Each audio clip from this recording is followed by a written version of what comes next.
Hello, I'm Jay, owner of Volunteer Audio in Oliver Springs, Tennessee.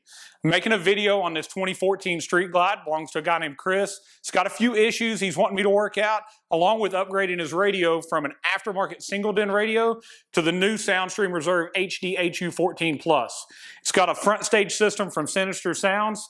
We're going to go through it, set up the amp properly, and fix a little background noise he's getting from his radio. So hang out and I'll show you how to set up your amp and how to install this radio. All right, so I want to take a second. I want to turn on this bike, and I want you to hear one of the things we're going to try to fix. Now, this does have a Sinister Sound System, but that's not the issue. I believe there's a setup problem because Sinister uses good speakers, good amps. But I want you to listen to this. Can you hear that fuzzy whine coming from the speakers? That's normally only caused, here it goes away. That's normally only caused from one of two problems. Either we have a ground loop. Ground loops are normally caused by using antiquated amplifiers that use single-ended inputs, or what we call common ground inputs. Very, very common in sound digital. We do not sell sound digital because of that issue. That's one of the reasons we don't sell it. And we always recommend running high-level or speaker wire into a sound digital amp, because then we don't have to worry about the ground loop caused by that common ground input. Now, I know this has an Arc Audio amp. Sinister Sounds uses Arc Audio. They're an awesome amplifier, very premium product, and it uses differential inputs. But I also know from past experience, Sinister uses high-level inputs. That's what Volunteer Audio does anytime we build one of our packages. And Sinister does a great job of also using high-level ends. That makes sure we don't have a ground loop, and we don't have to worry about things coming unplugged or unrattled if we do speaker level in. An RCA is just not a great connection in a motorcycle. But we're going to take the fairing apart and we're going to find out the second issue. I believe there's a setting on the amplifier that's wrong and the gains are incorrectly set. If they're turned up too much, it will take that floor noise and it will magnify it greatly through your tweeters and give you this fuzz or hum in the background. So let's get to taking the fairing apart and let's find out the problem and get our new radio put in. All right, we're going to start by taking our fairing off. Very easy on a Streetglide. You're going to have some T25 Torx bolts. There's one at the bottom and one at the top. I'll get the ones you can see out first, and I'll do the ones on my side. So 4 screws. There's longer ones in the top, shorter ones in the bottom. So when you go back together, you want to put them in the right locations. All right.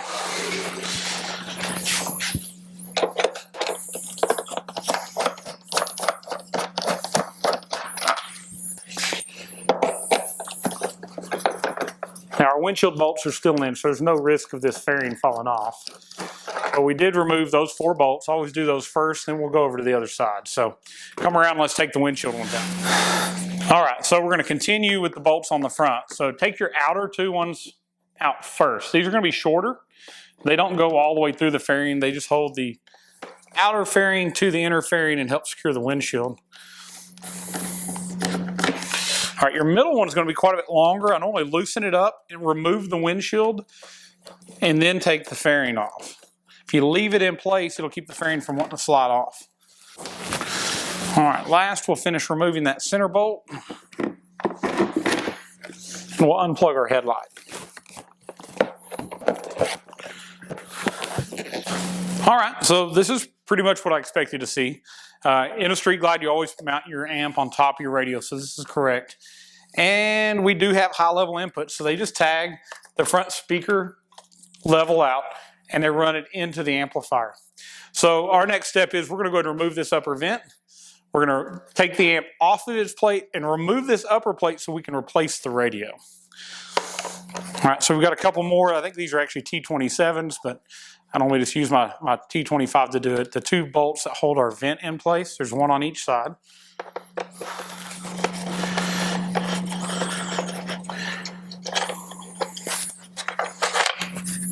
All right. That gets us down to our amplifier. So it's probably Velcroed on. That's what I would expect. Let's see what we got. Might be 2-way adhered with tape. Nope. It is some Velcro. We put our fender protector on just in case something happens with this amp. I definitely don't want to be putting a dent in someone's fender. Only I put that on first, but got a little bit ahead of myself. Want to show you this in video here. All right, so I'm going to take the amp and I'm going to set it down somewhat out of the way. Let's go ahead and unplug our amp turn-on wire. If you'll notice, this amp turn-on wire has the correct plug, just like the Rockford system or some of the factory antennas. This will plug directly into our radio. It's why we have that kind of strange connector on the end of our Soundstream radio harness. All right, so I'm going to set this down here. Next step, we've just got to remove this upper plate so we can access our radio. So I'll go ahead and cut the zip ties that they've added in place.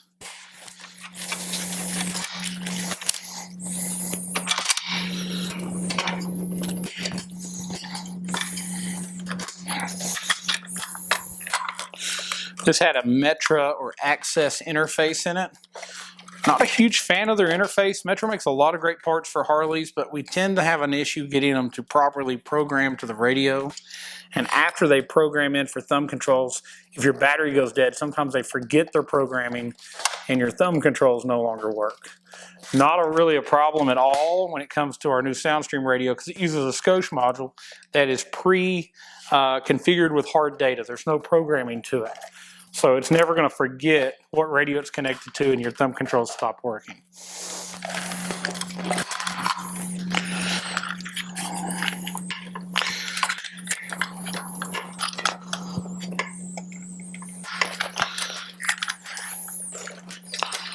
Alright, so this one had the little data display. We'll pull it out here in a minute with the radio. Got that out of the way. I'm going to go and unplug the wiring at the gauges. We do this to make a little bit more room to get to these front bolts.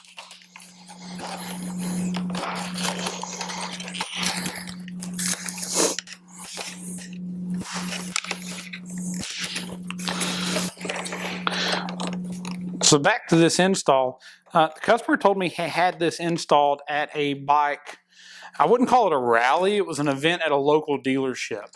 Now, Sinister Sounds is not responsible for whatever we find here settings-wise.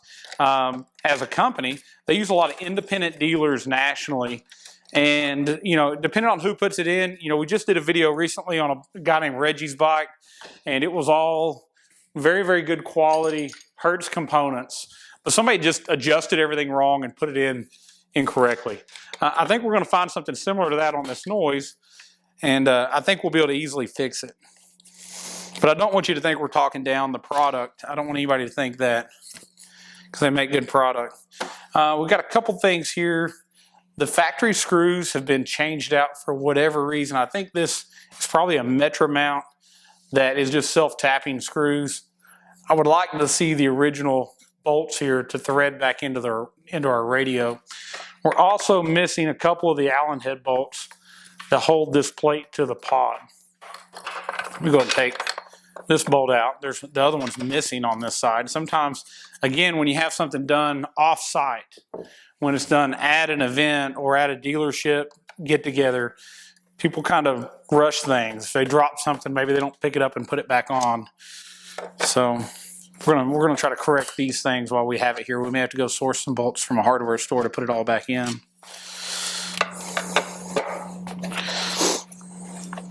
Just removing the bolts that hold the plate down to the radio so we can get access to this radio and put our new one in place.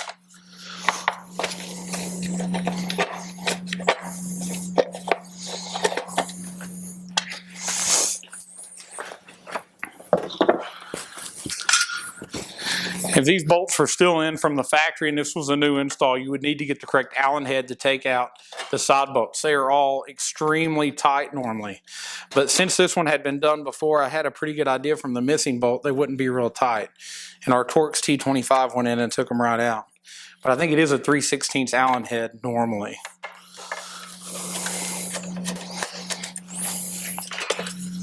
Yeah, again, the bolt was missing that held our compartment to the plate along with one of our side bolts.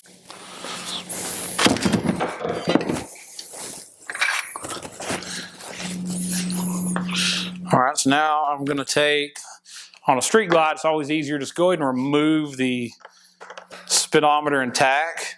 It's going to give us a little bit more room to get this radio in and out without the possibility of scratching or damaging something, whether it be on the old radio or the new one. All right, so now that that's out of the way, we've got our radio fully exposed. We're just going to remove these bolts. These are 3/16 Allen heads that are Allen bolts that hold the factory radio in. Another reason I don't like the metric kits, they're plastic, they break. Normally every single one of them that comes in here, the one, if not two or three of the legs that bolt the radio in are broken. The new Soundstream HDHU14 is an aluminum chassis just like factory. You're not going to have that problem. It's going to bolt down solid, and it's not going to break over time and let your radio get loose in your fairing.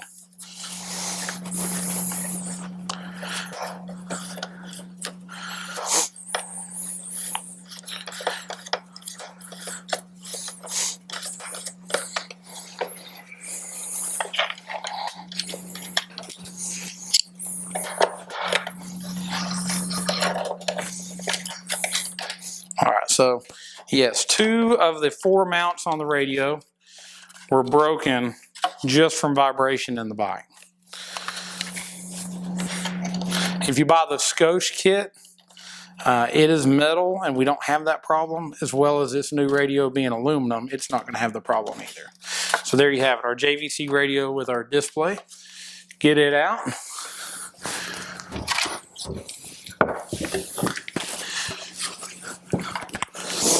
All right, so I have our Soundstream radio here. It's going to sit right in here just like the stock radio would have. I've already plugged in our T-harness with our thumb control interface. I do that ahead of time just to make sure that I don't forget and plug it in after the fact. If you plug this in after you've applied power to this connector, it may learn itself as the wrong radio and you'll have to go through a reset process. Once it's been plugged in though, it's as simple as connecting the power and it never forgets what radio it's hooked to. So I have our original bolts here along with parts of that kit that broke. Inside the box to the radio, there's a bag with little isolator bushings. We want to get those and add those in place. They're missing off the factory bolts. All right, so I think these little bushings are one of the most overlooked part. A lot of times they're still in the stock radio. Soundstream definitely sends them to us though, so we have them to put them back in place. That centers the bolts into the radio, isolates it from a little bit of vibration, but also just lines it up because this is the exact dimension of the stock radio. It's going to fit back in this factory hole just like the radio you removed. So you know you're going to have a good fit.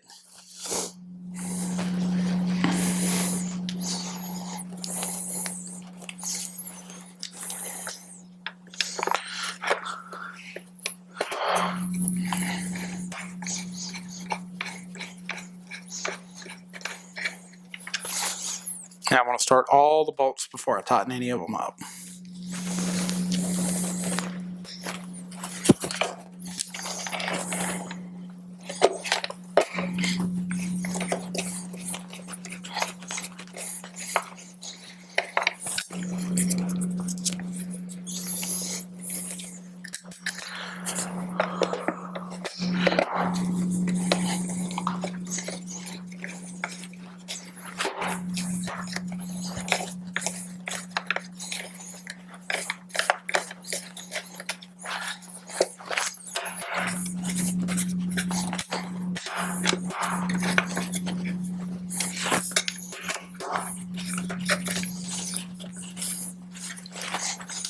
All right, so our radio's bolted in nice and solid. Again, aluminum chassis bolted in. We don't have to worry about those ever breaking like the plastic did on the previous one. Now I'm going to put our plate back on them, put all the hardware that was in here back in, and I'll source some more of this hardware later. All right, so put your gauge back in before you put the plate back on.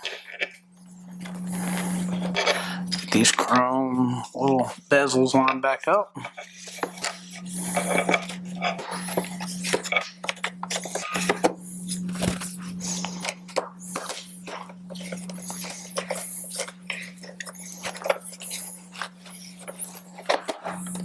There we go. All right, now we can put our plate on.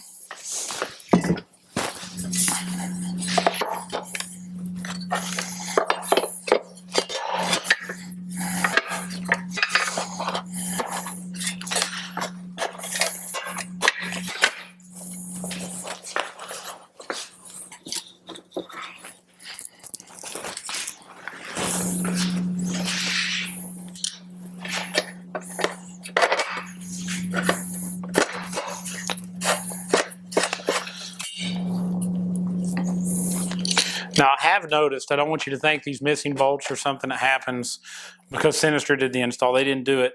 They've got a pretty cool little setup that I've seen on some of their videos. Yeah, I watch theirs too, where they have some clear containers that they, at the shows, put each one of their bolts in. This allows them to know if they forgot a bolt, or it just keeps a really good organization of the bolts so that they get them all put back in your bike. So I'm not blaming them for the missing ones in this one by any means. Just a little leery of a lot of the events you go to. It seems like we're always redoing something that came from a bike rally. Everybody, like I say, they're excited. They want to go ride. They want their bike back quickly, and they're rushing the guys doing the install, and we're humans. We can definitely make mistakes. So everything we can do to stop that from happening, one of those is don't get rushed and take your time.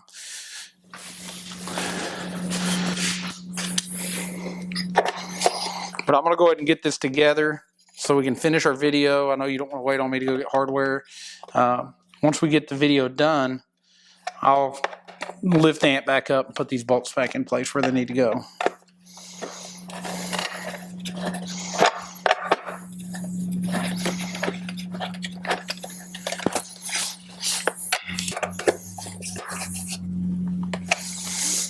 All right. So let's get our amplifier. Actually, I'm sorry. Jumping ahead. Plug all our gauges back in. That will be our next step.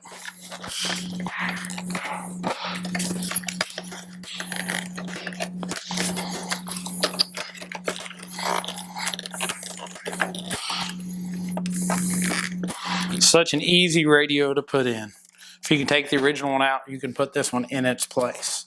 But I keep getting these questions. I've got a Rockford amp. I've got an Arc amp. I've got some sort of amplifier, and I want to know, can I use it with this radio?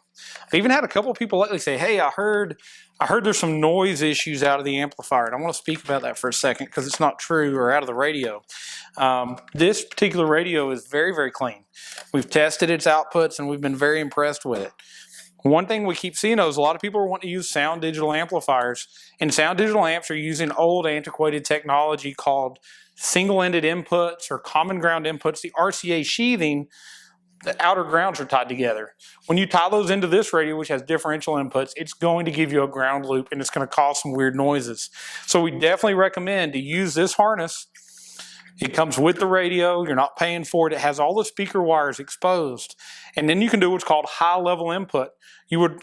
For instance, on this Arc amp, it has high-level inputs. If I were to cut these wires right here, and I run these to the input of the amplifier, and then I go to the output of the amp, and I run those down to the output of this, I'm going to be connecting speaker level in or high level in. I'm then going to be feeding out through the factory wires. I'm going to have a really nice install that's high level input. And when you do speaker level or high level in, there's no chance of a ground loop. There's no chance of these weird humming noises as long as you do the correct wiring and then you set your gains appropriately. Now, again, this one's already high level in. So by just connecting this harness up, just like factory, I now have connected the high level back in, and we're hooked up just like we were. Now there was an amp turn on wire on here. And I want to make a note of this, or make sure you understand this. We have a connector on our radio that is the amp turn on connector, and it just plugs in. So some people wanted to know what this was for. Plugs into the Arc Audio Sinister Sound plugs, plugs into the Rockford plugs, plugs into the factory Harley hidden antenna system. If your amplifier does not have one of these plugs, simply cut it, connect the blue wire to your amp turn on or your power antenna turn on. But they give you the connectors, you don't have to do that. It does make this very plug and play. Factory, these harnesses would have been up top. One thing we need to remember, we just took a JVC radio out. It did not use the USB, the factory USB, but this particular radio does. Before I get all these wires up, I'm going to do some adjustment on this amplifier because I know we need to reset it at the very least for the new signal that we get. Well, our antenna also has it. We have a stronger signal than the JVC radio now, and we're going to have to adjust those gains to take care of that. If you leave your amp turned up too much, you're also going to get a whine through your speakers. It's just taking that floor noise that exists. Apple CarPlay and Bluetooth have a floor noise. You can't get rid of it. But if your amplifier is turned up too much, you're amplifying that sound way too much. So at this point, we're hooked up. This thing will play. No doubt if I turn it on, we're going to have sound. But the first step we do is we never just play it. We're going to take our digital distortion detector, our DD1. I'm going to probe these connections. We're going to take the plate off, and we're going to set our gains properly first, and then see if we still have any noise. All right, so first thing I'm going to do is I'm going to turn all my gains down. I want them all the way down. And believe it or not, these are already turned all the way down. So there's something else going on here. So let's figure out what it is. We've got a lot of switches on here. We've got an input select, and this one's set up 2-channel. We also have our frequency. We have low, high, or full. They have this one set to full for their mid. Actually, I'm sorry, that's channel 3 to 4, which they're not using at all. Let's check out channel 1 and 2, which is what they're hooked into. Channel 1 and 2 is set to high, and it looks like their frequency is set right now probably around 100 hertz. So they're not getting a whole lot of bass response because it's set pretty high. We're not using a signal sensing or DC sensing because we're using our amp turn-on wire. Let's look at our inputs here. And I think we found the problem. So if you're going to go RCA level or speaker level, there's a switch. Channel 3 and 4 is set to speaker level, but somebody didn't flip the switch here on channel 1 and 2. It is still set to RCA level, even though they went high level in. What that means is this amp is expecting 2 to 4 volts of input signal when you're on RCA. When you're sending high level in, you're getting 10 volts or more, so you're really overdriving the inputs of the amplifier, which means the gains were all the way down and still seemed like they were too much. So by flipping that switch, that's going to lower what it's expecting of as far as input. It's going to turn that down so that we get more use out of our gains correctly. So I'm going to get my DD1 now, and I'm going to set these gains, and I think we're going to get rid of all that noise. So good to find the problem. All right, so this is a DD1 distortion detector. It's very, very simple to use. You turn it on, you connect the positive and negative leads to your speaker wires, and it's going to turn a light on. It's going to tell you if it's detecting the track that you're supposed to be playing, and it's going to have a red light that comes on when you see distortion. So you're going to turn this thing up till you see the distorted red light, and then you're going to back it back down. So I'm going to do this with the speakers connected because it's pretty difficult on this one just to unhook them all. I'm going to throw in a set of earplugs though. Don't do this without ear protection. All right, so take one of my earplugs out so I can talk to you for a second. We're going to take this, I'm going to connect it to the leads. I've got my amplifier on. I'm going to turn the radio up to our maximum clean volume. We set the Soundstream radio at volume 50. If there's distortion, it's so little it's not enough to cause any damage. Through our testing, we see that most of these are clear to full volume as long as we leave loudness off and we leave our EQ set flat. So we're going to set it that way. So when I unpause this and turn it up, you're going to hear a high-pitched noise. That's normal. It's a 1 kilohertz, negative 5 dB tone that we're going to use to set this amplifier.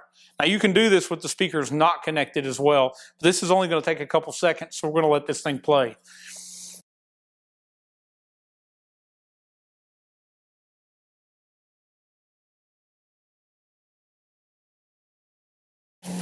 All right, let me get my earplugs out so I can talk to you. All right, you saw the process. It was very, very simple. All we did was adjust our amplifier with our DD1 to make sure that the sound was clear and that we didn't have any distortion. So at this point, come around here and let's check this out. So listen, we don't have that annoying hum or noise that we had originally by just setting the amplifier correctly. Now the biggest problem I see, somebody had the input selection wrong. So at this point, I'm going to tidy up a little bit of wiring. We're gonna zip tie this stuff up where it needs to go, do a little bit of work that probably should have been done by the previous installer to make it look right. I'm going to install the rest of the bolts I need and put my fairing back on. All right, so I want to share a bit of information that I kind of figured out off frame here, and I want to tell you what I did. So when I got done setting the amp, I went around and I looked at my radio setting, and I'm at volume 44 roughly, where I didn't have distortion.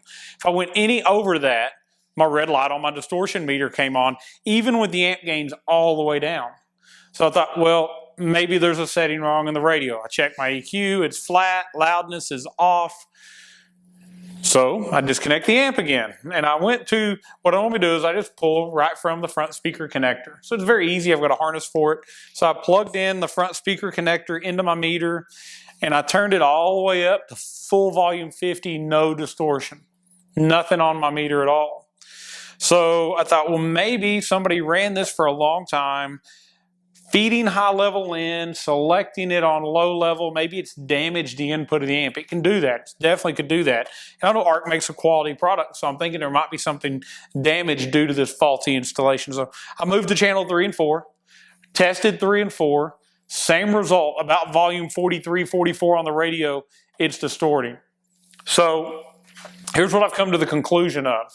And it's because we don't see this with our other amplifiers. This amp does not handle as much input voltage on high level as I thought it did. It will not handle the full power of our Soundstream radio. Now, this Soundstream radio is a beast.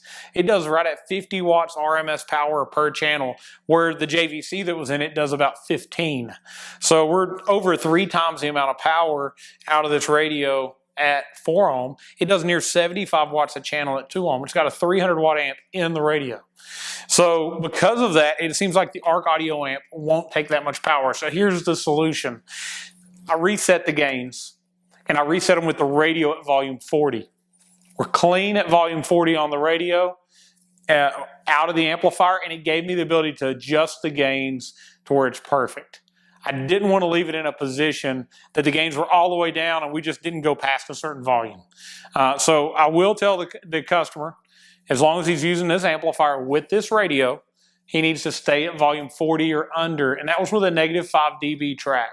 So that gives him 5 decibel of room there that we don't have to worry about the music being boosted too much by DJ and blowing the speakers. Because I don't care how good a quality your speakers are or your amp is, if you send a distorted clip signal into your speakers long, you're going to blow tweeters, you're going to blow mids, and it doesn't matter what you spend on it, it's not going to last.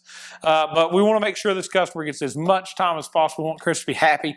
We want his speakers to continue to last. I want him to get the best experience he can out of his Soundstream radio, along with his Sinister Sound audio system.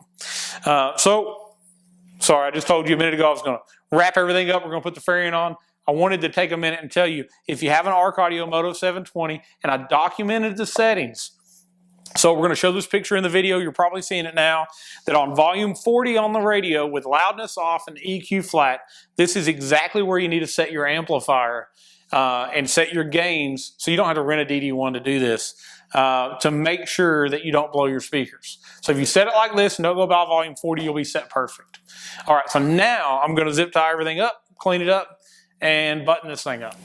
All right, so I've got the bike back together, fairing's back on, radio's in and playing, and I wanted to take a second and let you hear it. I mean, you've waited all this time. You got to see us adjust the amp. You got to see the radio go in. Again, this is a Sinister Sound setup. We don't sell it. You can reach out to them directly, and they have a nationwide, they have a lot of independent dealers that sell and install these. So if you like what you hear, definitely reach out to them directly and see what they can do for you. But check out the sound with the new Soundstream radio now that it's set up correctly.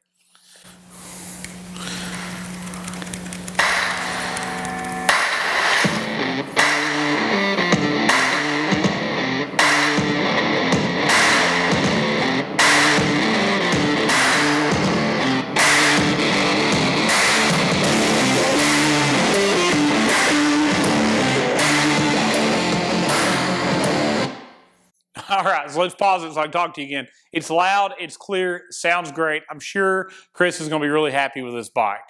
Thank you for watching. Thank you for checking out how to do this. I hope if you have an Arc Moto 720, this helped you set it up properly. Hope it helped you get a better result. If this is something you want to tackle on your own, I hope we gave you all the tools you needed.